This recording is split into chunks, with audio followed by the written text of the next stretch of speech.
You're this perp back with another video, and I just got done checking out the very first episode of Let the Right One In season 1, and I do not remember watching this original because I was thinking that this was going to be a remake of Let Me In, which I think that is also kind of like a retelling of that story as well.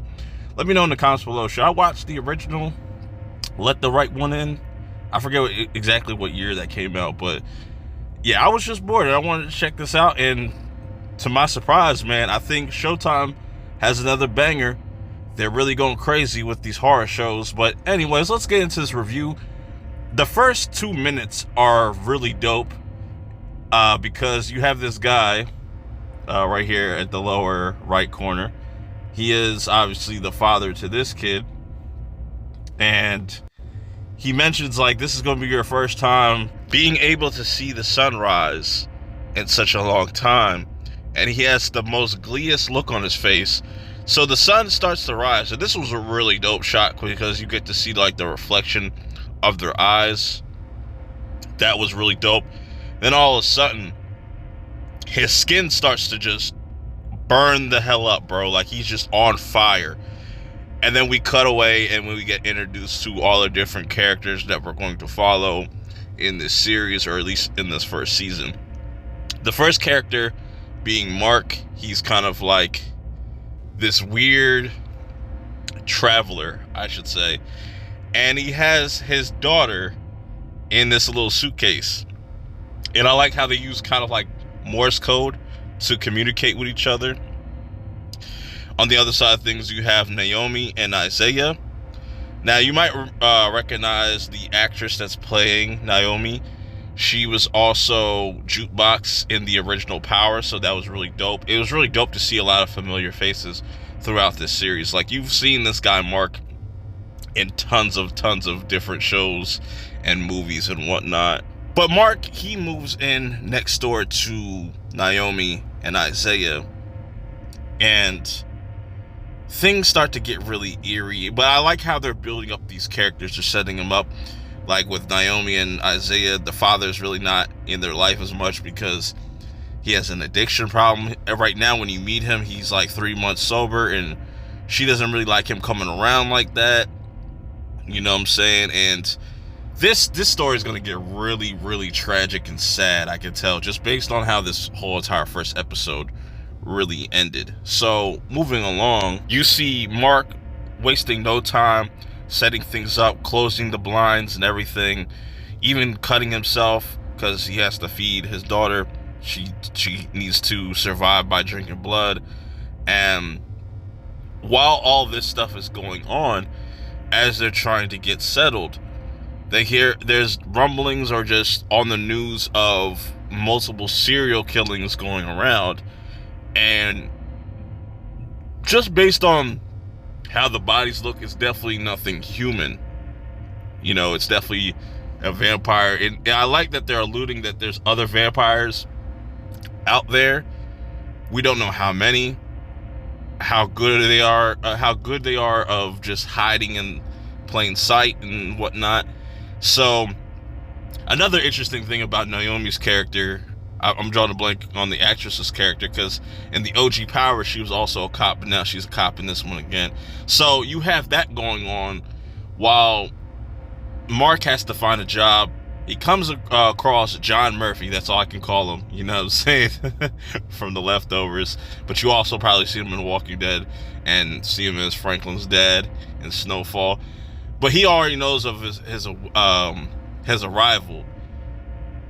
What kind of role he's going to play in all of this, I have no idea. I don't really trust this character. You can never really trust this character. But we get a little bit more of what Mark wants to do. Like, they want to either hunt down the person that did this or try their best to find a cure to fix Ellie so she doesn't have to live like this anymore. When they go out on like a little night stroll to see the town, I think they went to go see this like space thing, somewhat H, I completely drawn a blank on its name, the Hubble. And he gets kind of distracted, and he goes to follow this guy that he sees that he has the same eyes as Ellie. But Ellie's just like, yo, I thought we were done doing this, and they have a clash and whatnot. So that's another thing that's going to be interesting, that's going to play out throughout this series. She tastes this dude blood, and he has something's off about the blood. She's never tasted this before. He's on something, so it must be a drug or something. But we'll get into that towards the end of this episode review, because things definitely, there's a lot to unpack in this first episode. But I think my favorite parts are with Isaiah, because we don't know exactly why he's being picked on, or just he's just treated like an outcast. Some people call him a freak, call him a weirdo, and I'm wondering, like, what did he do? And I like that him and Ellie kind of have this connection, because Ellie is also like kind of an outcast, and she can't really have a normal life. So it even gets to a point where Ellie gets so hungry she was about to bite Isaiah and stuff, until she got distracted by the magic and stuff. And that's another thing about Isaiah's character. He likes to do magic tricks. He gets that from his father. But yeah, I just think that these two are going to be the highlights of the series, and to see where their friendship goes, especially depending on like if they're going to find out what happens. I'm gonna get to that towards the end. So we also get introduced to the daughter of the old man that you saw at the beginning of this episode. He's also working on a cure, and we also find out that her brother did survive that, but he's just in really bad shape.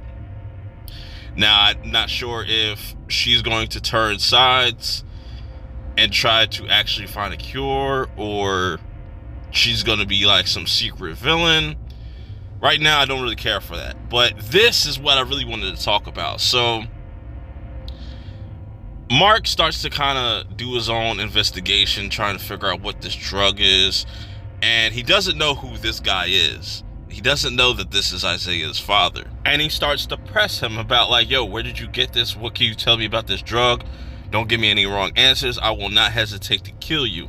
But he kills him anyways. And that's so sad, just knowing that, you know, he had to do this for his daughter. And I like this conversation that like they're doing what they need to do for their kids. Like, he's not out here doing drugs, but he got caught up in the wrong, he was at the wrong place at the wrong time. You know what I'm saying? He told Mark, like, I got these pills off this dude, and he said, like, you want to make some extra money? I don't know his name. I don't really got that much information, and that was not good enough for Mark. You could tell he was like a little hesitant, but he just slit his throat, because he realizes, you know, he can't let his daughter go hungry. You know what I'm saying? And I think that's going to be a huge conflict of interest going forward. I'm wondering when they're going to kind of make that reveal. That really hooked me on the show. I thought that this was a really solid episode, just introducing you to all these different characters, letting you know what the plot is and whatnot. But I thought it was cool. Let me know how you guys feel about this in the comments below. Until next time, I'll see you on the next one. Peace.